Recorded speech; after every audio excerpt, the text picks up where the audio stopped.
With the morning update, I'm Matt DeGroot. There's growing pressure on the immigration minister to make a decision on the Novak Djokovic visa matter. Alex Hawke is weighing up a number of issues, including wrong information contained on the tennis player's entry form. Senator Richard Colbeck says the rules to get into Australia are clear. I find it very, very difficult to deal with the attitude towards vaccination that Djokovic has been displaying when so many people here in this country, for their livelihoods, have been required to be vaccinated.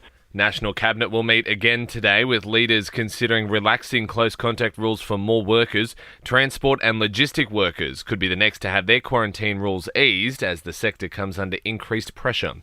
House rental price growth in Australia's capital cities has hit a 13-year high. Melbourne remains the most affordable capital to rent a home, while Canberra, Sydney and Darwin are the most expensive. Overseas now, and Prince Andrew's sexual assault case is heading to trial in the US, and the Queen's second son may have to testify. A judge has rejected an attempt by his legal team to have the case thrown out.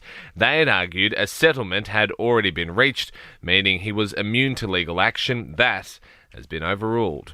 Meanwhile, Britain's opposition leader is calling for the UK Prime Minister to resign over a garden party held during the first lockdown in the country.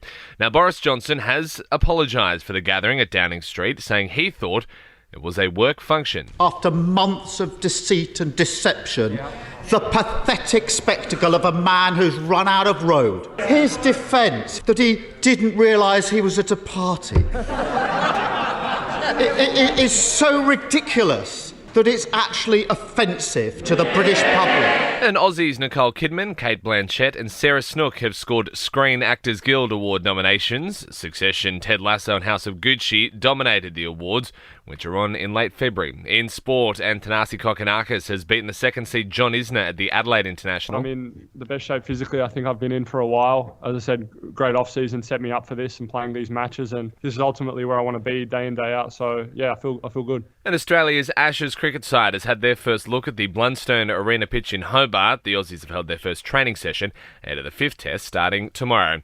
And that's the latest from the Nova Podcasts team. We'll see you this afternoon for another episode of The Update.